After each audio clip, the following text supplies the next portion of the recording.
Welcome back into episode 54. So in the previous videos you see me doing a lot of work on the front brake system. In this week's video what I'm going to be doing is turning my attention to the rear brakes. So I had the brake calipers sandblasted about 4 or 5 weeks ago I guess, and they've been sat in a box on the floor, and I think it's time that we wrap those up, get them rebuilt and then get them back on the car. And this is all a push to finish off the brake system, complete the brake system. If you remember, I've done the front calipers, I've done the master brake cylinder, I've done the brake servo, I've done all the hard lines in the engine bay up to the brake pressure regulator, which is where the hard lines split and go off towards the rear of the car, which I've not done.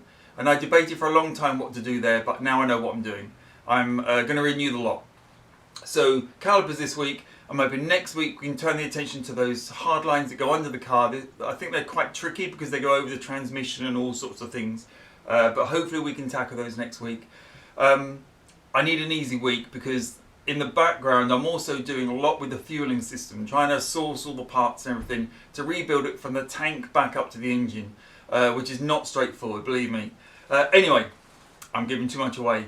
Let's dive in with this week's video. As ever, thanks for watching. Please click the subscribe button. I need you on this journey with me, and let's get on with it. Right, today's job is to get these pistons out. I've got new pistons here with new seals and everything. They've been sandblasted, so they're nice and clean. And I know from previous experience that isn't just going to pull out. So I've got two choices. I could try and blow it out with compressed air, or pull it out with some sort of pulling tools. I think I want to use the compressed air today. Show you how I do that. Right, so I got the compressor charged up. I put a piece of wood in because when that piston comes out, it's going to come out pretty quick and smash into the wood. Do not put your fingers in between. So we're just going to, if that will go in, I'm not sure it's going to go in enough that we get some pressure down it.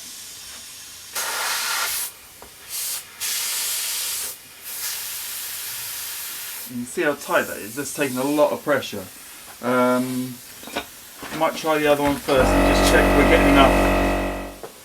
Right, I'm just trying the other one because that one's jammed in quite tight. Let's see if this one will come out.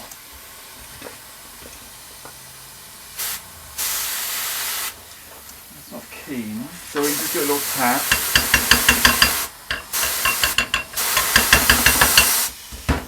It's not a great fitting we're getting on there. I mean, I've done it previously, there's been enough pressure to get it come, but not today. So I can try and loosen them with a hammer, just tap it around a little bit. So I've got new pistons, so it doesn't matter if I damage the piston, but I don't want to damage the caliper. Just want to make sure that if it's corroded in there, it's not too corroded. So break that corrosion. So failing to blow the pistons out with compressed air, I've gone with a pair of molar grips and basically brute forced so I can turn this one now. And I've put my special penetrating fluid, automatic transmission fluid mixed with acetone, wherever my bottle of acetone's gone, something like that. 50-50, it's amazing. It just gets in there, you see it bubbling away very happily. Right, so that should come out now because that's quite loose. I would have thought if I can get my hands on it, we'll get that out pretty soon. All the while, the penetrating fluid's just sort of working its way in there. It's actually quite loose to turn now, so it's pretty good. Right, this is the other one. So this isn't interested in turning quite so much. It's turning a little bit. Oh, really. Oh, you can hear it creaking a bit there. So it's turning, but not a lot. So there's quite a few things we can do, but for the moment, I'm just going to keep turning it like this, getting the fluid in. Oh, that's not turning that way. And ultimately, that will come out. I mean, everything does sooner or later. Get the grips on. They're really tight. That's actually saying that is slipping at the moment. If there's one thing I've learned, it's persistence above all else. This now turns. So I've left it probably half a day, I guess, soaking. I mean, don't get me wrong, it's still very tight, but it's turning. Oops. And the sheer fact it's turning means that I know I'll be able to get that out. So I'm going to leave it maybe overnight. Just put a little bit more fluid on it. As long as I can, basically, I'll leave that. I've got the other one here, so let's do the other one for a little bit, and maybe we'll be able to get that out.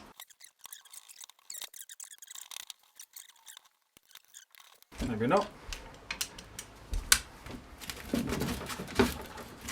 There we go. Right. So that's that caliper, that piston out now, the caliper. What I can do is tidy up inside there, make sure the bore's nice and clean, and then we can spray it up first, but then we'll fit the new piston and seals.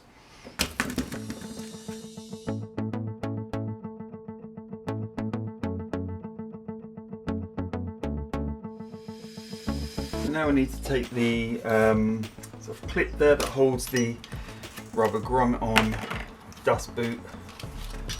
Right, that's that. So that one's completely stripped down. I'll clean that up with brake fluid, brake cleaning fluid, and then we can spray that. Now this side, for some reason I never noticed it, but the clip's already off of that, so one less job. Excellent. And two pistons out. Came out okay in the end, really.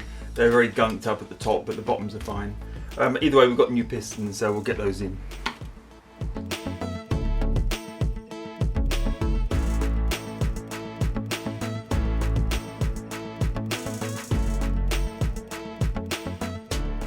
Right, those two calipers are now completely stripped down. I'll Scotch Brite a little bit more on the inside. I've used my Dremel just to take off the worst. There's a lot of corrosion on one of them. You can see all the brown smoke flying off. It's like a pumice stone. The Dremel wheel I'm using. It's quite gentle, really. It's not cutting the metal. It's just taking off all the rough. But yeah, they're getting almost there. I'm going to give them a thorough clean up. I'll Scotch Brite inside a little bit more. Then we'll spray them up and get them sort of looking nice and black like the front ones. Okay, nice and early in the morning. I want a nice easy job today. So what I did yesterday was spray up these calipers. So these are nice and clean, sprayed up. I've tested that the pistons all fit neatly. What I want to do is just take out the bleed nipples. Thinking about it, I should just blow that through and make sure there's no grit inside there. There shouldn't be, but I might quickly go do that before we go much further. Then we're going to pop the pistons in. I've got the seal kits here. New nipples, bit of brake fluid. Don't ask why it's upside down. The bottom's got a little hole so it leaks. And then we can just assemble it. It should be pretty straightforward. These sort of slot together. Let me go and clean up the calipers though, just to make sure there's no grit inside them. I spent a little bit of time just working out how to assemble the caliper, and for anyone not sure, hopefully you can see, I've got the caliper, main caliper this way up with these two sort of rubber spring loaded bits faced on the upside. I've got the floating part of the caliper. This drops in here, and the trick is you have to thread those spring loaded bits in the gaps. If I can do it for you live, it would be a miracle. It's quite fiddly. One there. I did it right, like that, and then the caliper slides on, or the floating part of the caliper slides on, like that. So that's now assembled. What I don't know yet, and I doubt it, if I can get the piston and stuff in with that like that. So I'm going to take that one back apart. I'm just wondering, I might be able to. Let's try. Okay, so I've got all the parts here. We have the dust boot and the sort of clip to hold that on. I've got the bleed nipple and his little hat, and we've got the caliper. And there it is, right. So there's the scraping ring that goes inside. So we're going to pop that in first. Now, I was going to use brake fluid to sort of lubricate everything. They've supplied red rubber grease, and it seems a shame not to use it. So let's just use it. I'm sure it can't be bad. So I'm going to put a tiny bit around on the inside lip of the caliper, or the caliper piston. I'm going to rub a load around the scraping ring, like that. And then this. Notice I've got my latex gloves on today. My fingers get destroyed otherwise. And this I'm just going to slot in. Should go pretty straightforward. There we go. Right, so that's gone in nice and easily. So ordinarily I would use the brake fluid, but I've gone to the effort to give me it, so let's use it. So that's all nicely lubricated up. The piston should just slide in there. Now without the scraping, I noticed it was actually it fit in pretty easily. With the ring in there, that's pretty tight, but you can see it's just gone in. I had to just waggle it over the edge. That's actually really nice. It's smooth but tight. I can just pull it up with my fingers just about, so it gives you an idea how tight that is. So I'll seat it quite low down because we need to get the grommet over it, and I'm just going to use a little tiny bit more on the edge of the grommet because it needs to slide over the caliper, a piston, sorry.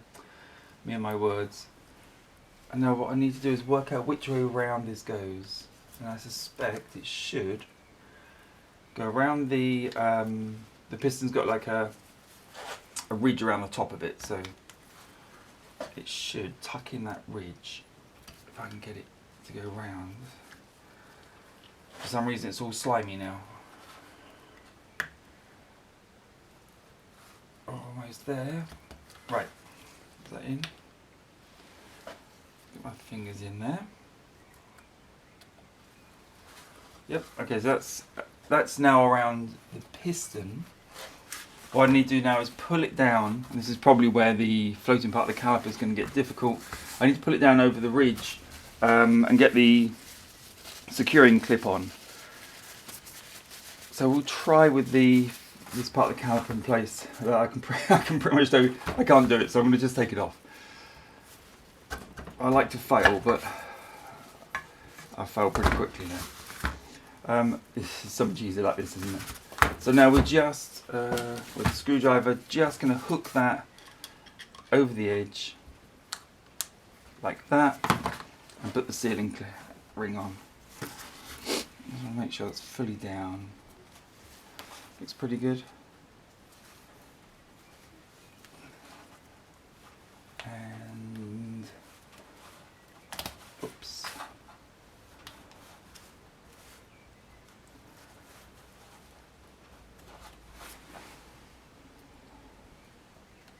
Hang on. I think that's it. I just want to make sure that's dropped into where it should. Let's have a look on the other caliper and just see where there should be like a little ridge that it sits in. So have a quick look on this caliper. Yeah, so it's quite tight down to the body. I can't feel it through the rubber. It should be there though, I think. I think it's sitting in it now. So I just pull the caliper forwards if I can. I'm not sure. Oh, I've got the finger strength to do that now. But that's in. Now I'm going to put the bleed nipple in, which they very kindly supplied. A lot of places don't seem to. I might put a little bit of copper grease on that. I probably shouldn't, but just a smidge on the thread. It'll be me trying to get that out in a couple of years' time. I only had it finger tight and the nipple on top. So that's all secured up. Pretty straightforward. We can just pop this back on. Remember which way round it goes. That way round. It's a little tricky, but I think doing one side at a time wasn't too bad. There we go. One caliper complete. Okay, it's quite nice, quite straightforward. It's like 5 minutes of caliper probably. Next phase of the brakes is to replace these discs. These are much more corroded than the front ones. And I don't think, I mean, I'll get them off and we'll have a proper look at them, but I'd be surprised if these skim up okay. These are very loose. So we'll whip these off, have a quick look. I suspect I'll be buying new ones. I'm going to use the bolt trick.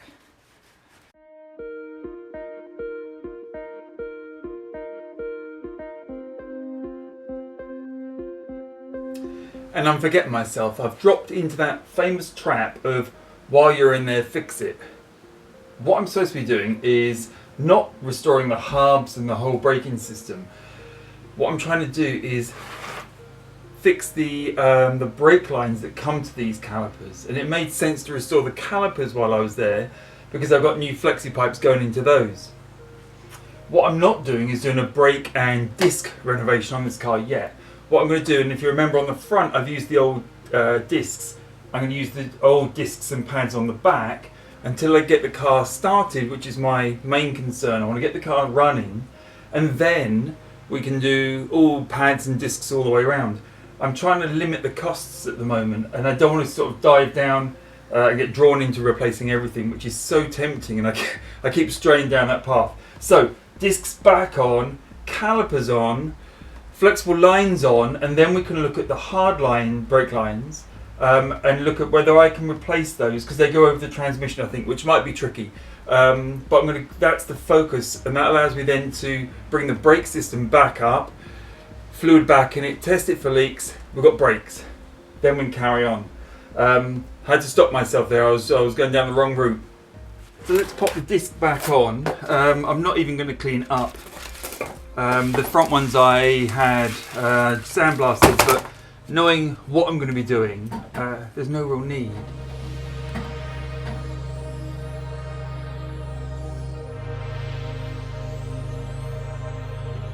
Right, I'm going to leave it there this week. I finally got those calipers back on. Wasn't too bad. I almost strayed down the route of doing too much work. There's a constant problem with these cars, as you know. As soon as you start looking at something, you get pulled into another job and then another job. Remember, this started off with me just trying to undo a spark plug, and now I've got the engine out and the brakes out and the suspension out and everything. Anyway, I'm not doing the rear discs at the moment. But the calipers are back on, so I can start looking at those hard lines next. Working out how we do those. I'm pretty sure it's going to be okay, but it's another, one of those jobs I need to put the old clothes on and get under the car, grit in the eye, all of that. I'm not looking forward to that particularly.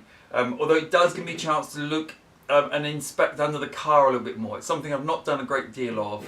I have spent quite a lot of time under there. I'm doing things like the bell housing and all that stuff, but while I'm down the bottom end of the car, I'm going to start looking at the transmission. I'm not going to touch it, but just start looking and seeing, does it look like it's completely shot or what? You can tell a little bit from the outside. Obviously, it needs a proper looking at later when we get to it.